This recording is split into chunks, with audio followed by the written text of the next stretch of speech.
What is up, guys? Today we are going to be looking at 50 facts from the 1980s. Now I haven't done any researching to make sure that these facts are legit. So they may not be accurate, but we're just gonna go with what we can here. So as you can see, I am wearing my Jaws shirt today for celebration of the 50th anniversary, but let's get right into the fact video. So fact number 1 here. Child's Play in 1988 was originally called Blood Buddy and featured a darker voodoo influence version of Chucky. Wow, I actually did not know that. Number 2. Brad Dourif, who voiced Chucky, recorded his lines in a single session, locked in a dark room for atmosphere. Man, I love Brad Dourif. I love that he's still voicing Chucky, and he's pulled his daughter Fiona Dourif into it as well, so that is awesome. Fact number 3. The Chucky doll was operated by 9 puppeteers at once. Holy cow. Fact number 4. Fright Night from 1985 was one of the first horror movies to feature an extensive monster makeup in a vampire movie. So one of the big first vampire movies for makeup. Roddy McDowell's character in Fright Night was a tribute to Peter Cushing in the classic Hammer films. I love those old Hammer films, they're so good. Number 6. The Lost Boys was almost called Lost Boys of Santa Clara and was originally written about preteen vampires. Man, that actually could have turned out to be a really interesting movie. Kiefer Sutherland chipped his tooth on the set of The Lost Boys when he bit into the wrong prop. Oh man, that has gotta suck. Man, we love Kiefer Sutherland in this house. Pet Sematary from 1989 features a real Maine pet cemetery, which inspired Stephen King's story. That was actually the first Stephen King movie I ever watched. Stephen King insisted that Pet Sematary I'll start that one over. Stephen King insisted that Pet Sematary be filmed in Maine and even wrote the screenplay himself. He was even in the movie actually, so that was pretty cool. Cujo from 1983 used 5 St. Bernards, 1 mechanical dog, and 1 guy in a dog suit. Number 11. The St. Bernard and Cujo kept wagging their tail during intense scenes of forcing reshoots. Of course, because they're just so happy to be there. They're so happy to be with a lot of people. It makes total sense. Christine featured over 20 Plymouth Furies, most of which were destroyed during filming. Here's a little bonus fact. For the movie for Christine, they had to change out the cars because Plymouth never actually made a 4-door Plymouth Fury, I think. So the car that's actually in Stephen King's novel is not an actual car that ever existed for the amount of doors that he wanted. Fact number 13. The Fog had to be re-edited and reshot after test screening said it wasn't scary enough. Number 14. Maniac featured effects by Tom Savini, who also appears in the film and is blown away in an epic fashion. That sounds about right for Tom Savini. 15. The exploding head in Maniac was made using real shotgun. We'll restart that one again.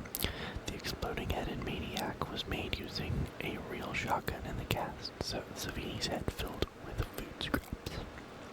That's fun. Number 16. Scanners from 1981 was plagued with production problems and began shooting without a completed script. Now I feel that's a really common occurrence for a lot of movies, especially around this time. But nowadays it is also a very common occurrence. Fact number number 17. The iconic head explosion in Scanners was done using a shotgun blast to a latex head filled with fake blood. So that must have just been like a common thing in like the 1980s, like using the shotgun and stuff. Fact number 18. My Bloody Valentine had to cut over 9 minutes of gore to avoid an X rating. Oh my god. That is insane. The uncut, this is fact number 19. The uncut version of My Bloody Valentine was lost for years but eventually restored for the special edition. Fact number 20. The Howling from 1981 and An American Werewolf in London were released the same year, and both featured groundbreaking werewolf transformations. Wow, I didn't know that. I don't think I've seen The Howling. An American Werewolf in London won for the first ever Academy Award for Best Makeup. That makes total sense. Rick Baker's transformation effects in American Werewolf were so real, the actor nearly fainted watching playback. Oh my god, that is terrifying. Fact number 23. The Hunger starred David Bowie and featured an opening scene in a goth nightclub with the band Bauhaus. Interesting. Fact number 24. Reanimator was based off of H.P. Lovecraft's story, but added a lot more Nor. Why did I write Nor? Added a lot more gore and dark comedy. What was I thinking? 25. The director, Stuart Gordon, originally planned for the Reanimator as a TV pilot, kind of like with Final Destination and The X-Files. Fact number 26. Barbara Crampton was initially hesitant to do Reanimator due to its nudity and gore, but she later became a screen queen icon. Of course, that's always what happens. 27. From Beyond reunited much of Reanimator cast and crew for another Lovecraft adaptation. Well, that's fun. At least it was for like the same person, I guess you could say. Fact number 28. House was co-written by Fred Decker, who later directed The Monster Squad. Now that is an interesting movie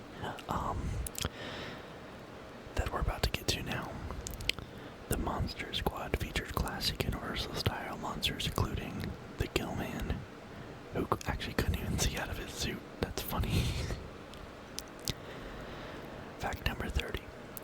Dracula says the word bitch in The Monster Squad, which helped give it a PG-13 rating. Oh my god. That is insane.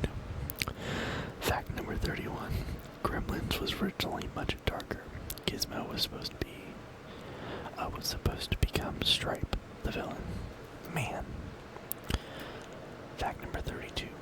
Spielberg insisted that Gizmo stay cute, turning him into the franchise's hero. Of course. Poltergeist 2 introduced the terrifying Reverend Kane, played by Julian Beck, who died before the movie was even released. Fact number 34. Poltergeist 3 was Heather O'Rourke's final film. She died shortly before its release at age 12. Yeah, the Poltergeist movie, from what I've seen, are extremely cursed films. Fact number 35. The Fly was a remake of the 1958 film, but David Cronenberg turned it into a tragic love story and body horror classic. Man, we just love Jeff Goldblum in this house, which actually brings us into fact number 36. Jeff Goldblum did many of his own stunts in The Fly, including climbing on the ceiling with sticky pads. 37. Videodrome featured live effects with moving TV screens done by hand without CGI. Now that is actually pretty cool. Fact number 38. James Woods allowed the FX team in the Videodrome to put wires and prosthetics in his chest, which he later said was traumatizing. Oh my god. Fact number 39. Prince of Darkness from 1987 was written by John Carpenter under the pseudonym Martin Quatermass. Fact number 40. The creepy future in The Dream of Prince of Darkness was shot using a video integrated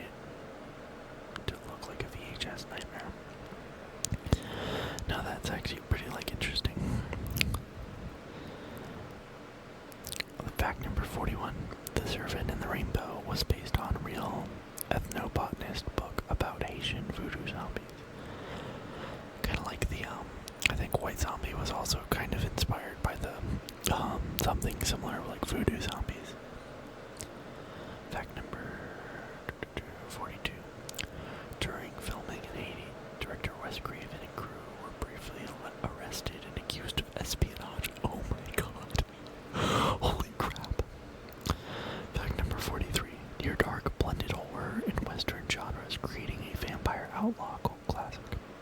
Wow, that's awesome. 44. Pumpkinhead was the directorial debut of FX legend Stan Winston. Oh my gosh, Stan Winston. I think he did the dinosaurs for like Jurassic Park. 45. The creature in Pumpkinhead was operated by multiple puppeteers with one actor on stilts inside the suit. That makes sense. We love Pumpkinhead. The Gate from 1987 used stop-motion animation and forced perspective to create its little demons. That's fun. We love ourselves a little demon in this house. Stephen Dorff made his film debut in The Gate at just 12 years old. Wow. We love 12. Whoa, that came out really wrong. That is awesome, though. Congratulations.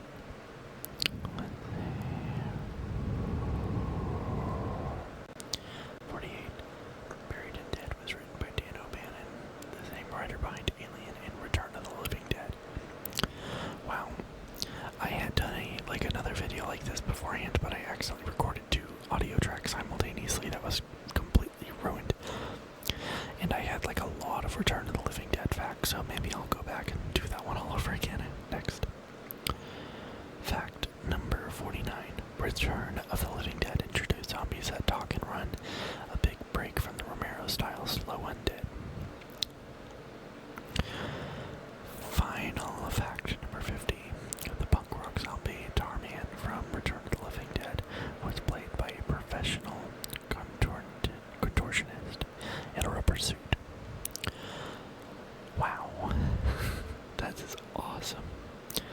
You know what? What we'll do here is we will actually go and do the remainder of the facts that I had originally. If a few of these are, are duplicates, I do apologize. I'm just going back and adding some bonus facts in here from my original video. So, fact number 51, I may not keep track of the facts from this point on, but we are going to hit 75. The Shining took over a year to shoot, which is unusual, a long time, which totally makes sense because Stanley Kubrick did not want to shoot anything in America, and so I think he had like a complete B team go over to the US to shoot some facts. Not facts, to shoot some film. Stanley Kubrick reportedly made Shelley Duvall do the baseball bat scene 127 times, and he got a heck of a performance out of her. I mean, that's was borderline abusive, but still, he got a great performance out of her. The Shining, Here's Johnny, was improvised by Jack Nicholson. I think it was from a Johnny Carson skit or something like that was the inspiration.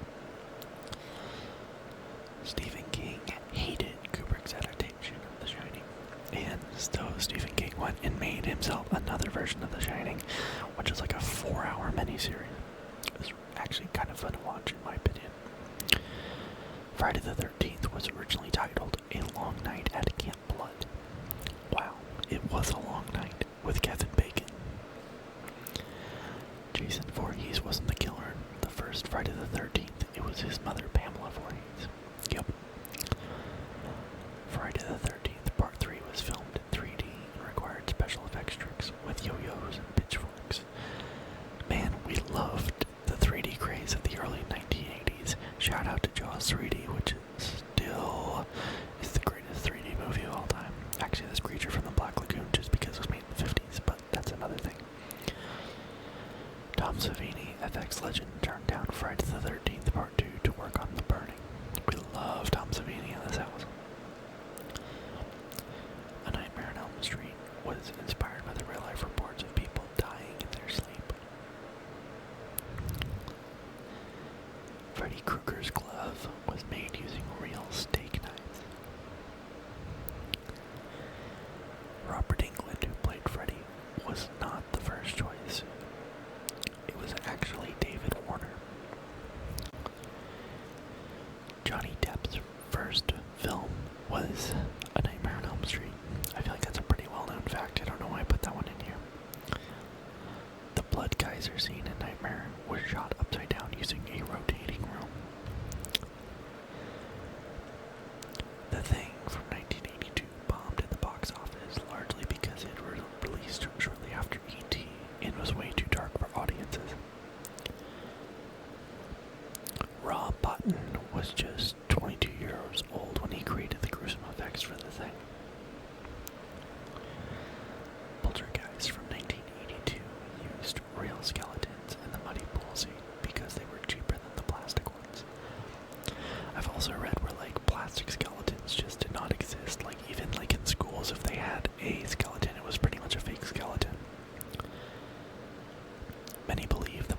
this trilogy is cursed due to multiple cast member deaths, which would make total sense. Creepshow was directed by George A. Romero and written by Stephen King, who also starred in the film. The Evil Dead was so intense it was banned in several countries, which makes total sense. Sam Raimi financed The Evil Dead by cold calling dentists and doctors for investments. The kid just wanted to make his movie. It makes total sense. Bruce Campbell mangled his ankle during the filming and kept going with a makeshift duct tape brace. Yeah, that sounds like Bruce Campbell. Day of the Dead featured actual pig intestines for gory zombie scenes. I feel like just being in one of those movies back then was just like really gross. Hellraiser introduced the world to Pinhead, who only had 8 minutes of screen time in the original film, which is crazy. Clive Barker based Hellraiser on the short story Hellbound Heart. I screwed that one up big time. Reanimator became infamous for going insanely over the top with gore, helping define the 1980s splatter horror. And if you've been counting, that was number 75, unless I missed one. But allegedly that was 75 facts about horror movies from the 1980s. If you want to do facts from another era, or if you just want some more facts about movies in general, make sure you go ahead and subscribe to the channel, because we got some more stuff coming very soon. And thank you so much for watching, and leave a comment with your favorite movie down below. Have a great rest of your night.